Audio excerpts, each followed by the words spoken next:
Warning, this video contains spoilers, so if you haven't finished Final Fantasy VII Remake or watched the playthrough on my channel, link to the playlist in the description, turn back now. Roll the intro!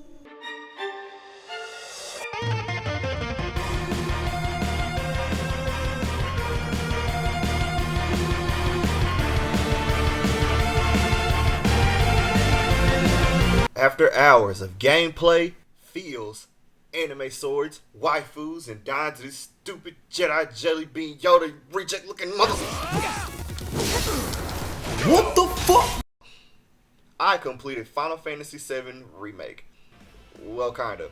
Look, I'm playing through hard mode right now because for some reason books are important, and this thing can summon this thing mid freaking fight and crush my dreams and makes me cry and makes me want to go home to mama. Give me a break. First things first, this is not the entire story of Final Fantasy VII. It's only like the first 5 hours, stretched to 40 hours, with more content on hard mode. Holy And originally, when people heard this, the speculation was this game was going to be extremely short, and they were kind of like,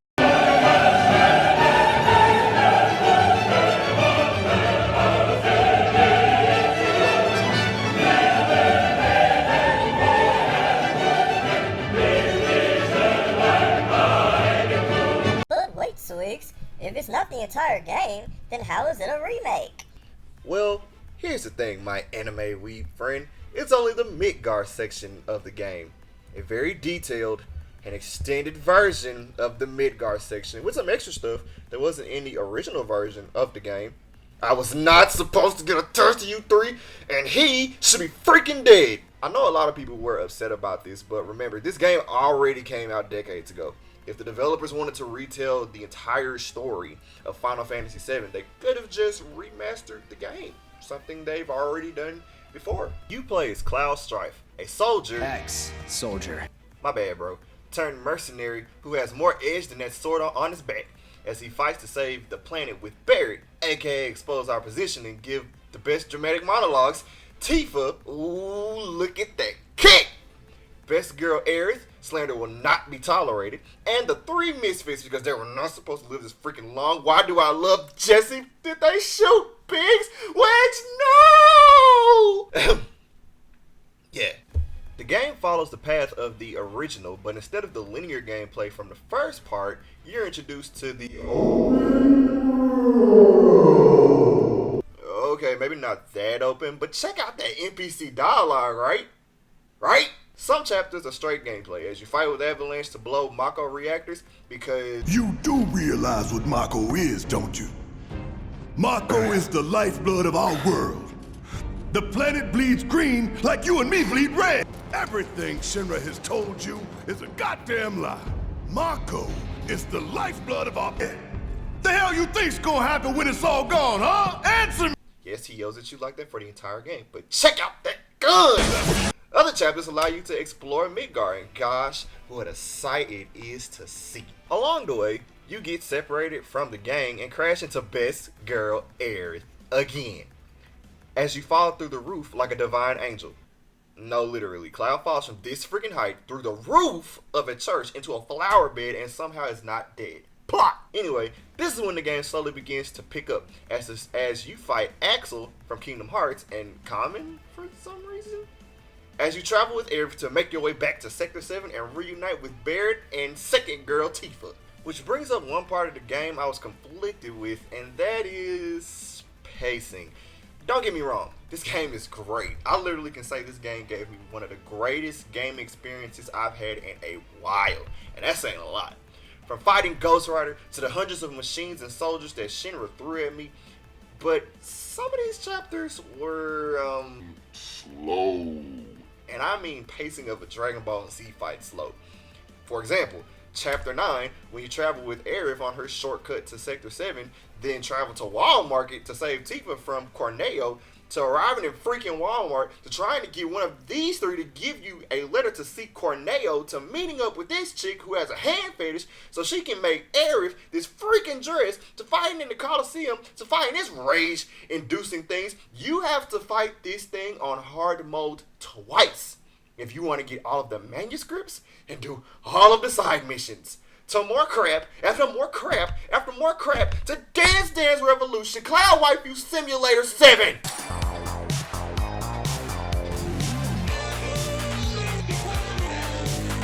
This wasn't a big problem, but I honestly felt like Walmart could have been its own chapter, especially since on hard mode you can't recover MP, and this long chapter on hard mode is kind of, well, rough, because you're basically going to empty your MP trying to take down Murder House. I feel like part of this was the developers doing their best to make sure this game stretched out as far as possible so that we could get the full experience. And while I'm thankful as a gamer, there were times where I would literally say to myself, oh, this is the part where they're going to do this because the game is going to want me to go the long way instead of straight to saving Sector 7. I mean, come on. Rude and Reno are literally shooting this place up. You ain't got nowhere to run.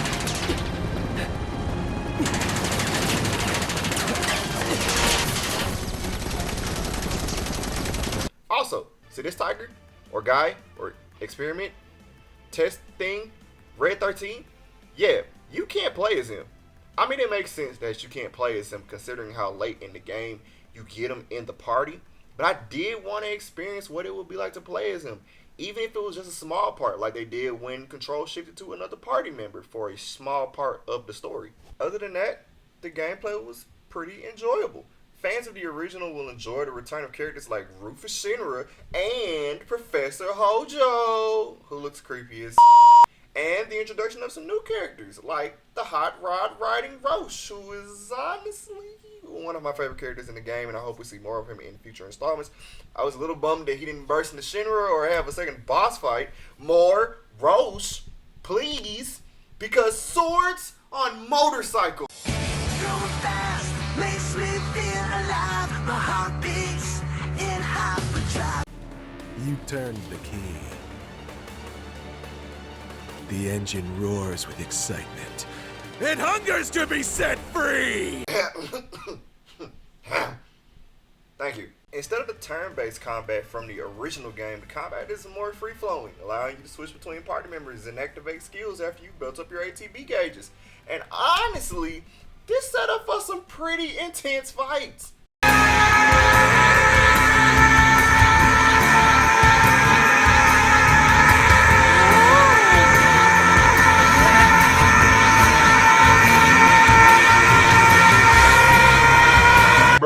But let me make this clear. You see this little blue bar here? Yeah, that one. If it's not glowing, you're stuck just swinging your sword or shooting or whatever character you're controlling.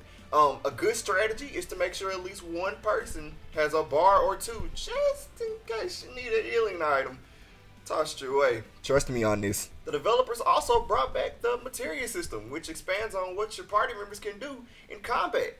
Honestly, if I sat and talked about the possible combinations you can use and strategies and all that, we'd be here for like an extra 2 hours. I don't have time for that. Hey you! Yeah, you! Tired of dying to that boss? Want someone in your party to cast Cure when that screen turns red? Do you want your characters to spin dodge around enemies like a man possessed? Then you need Materia. Available in yellow, green, blue, purple, and red! On Hellfire!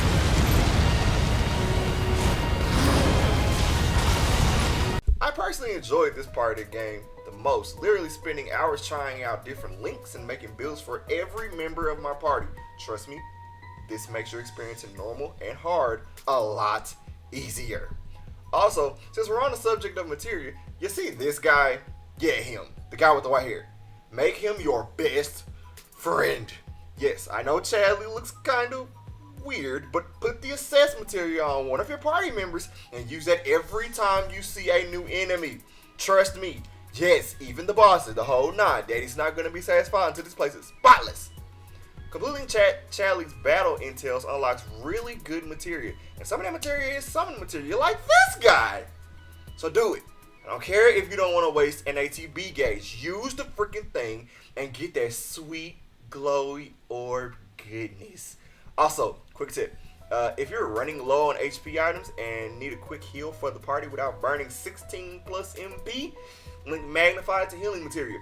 I didn't learn this until late game and spent a lot of time and resources on healing when I could have just had a one cast fix all heal. Now listen, I am in no way a Final Fantasy expert. I probably played a few games in the series, but I'm no expert. But I can say Final Fantasy VII Remake didn't disappoint. Overall, honestly, this was my first time playing Final Fantasy VII because I never had the opportunity until the remake came out. Look, I was poor when I was a kid, couldn't have game systems, all that good stuff. And when after I graduated college, and didn't really play games a lot. Actually, be honest, I just got my PS4 like 2 months ago. But after playing it, I want to know more about the original. And like I said, the game follows the story of the original game, but there are plenty of differences, like the whispers.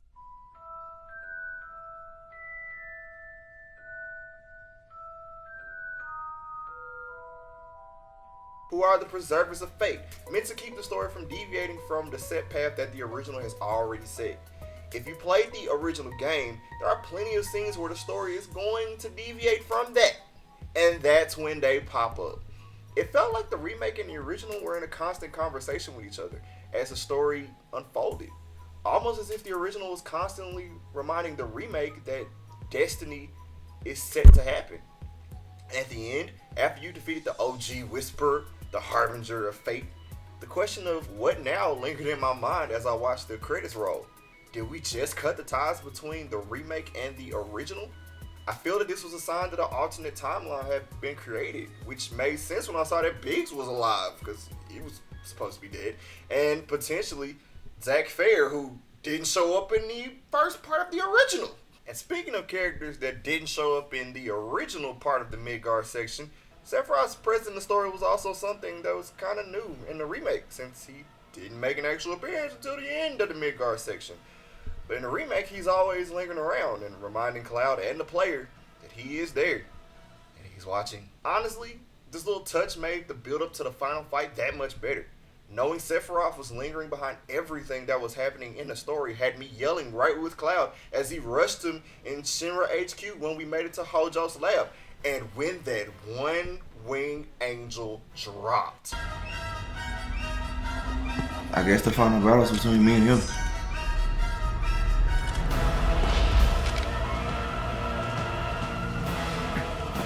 Let's finish this. For the final fight, I was glued to the television. Glued! Which brings me to the end of the game. Honestly, at the time you're watching the video, I've researched and watched and played a lot of the original game. And while fans may feel like the next game will introduce the exact same story, remember, we destroyed the Harbinger of Fate. So will the Whisperer still be around to make sure that the story continues as previously written?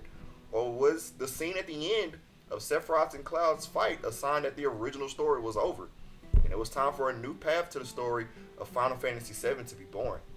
I'm excited to see what happens next, but honestly, the story that Final Fantasy VII created all those years ago may be shaking up in the next installment, so get ready for a freaking ride! All in all, whether we get an extensive DLC of the game or another installment in the series, I'm excited to see what happens next. How they change this story. Who will be introduced or brought back from the dead. Whatever the future holds in store, I can honestly say that the ride will be worth it. Thanks for watching, guys, and if you enjoyed this video, I hope that you guys subscribe and check out the playthrough on my channel. I finished Final Fantasy VII Remake and I posted I think it was like 32 parts long, and I'm gonna start my next game soon. Announcement video coming out in the next few days. Like I said, like, comment, subscribe, and I hope to see you guys next time. Swiggy out.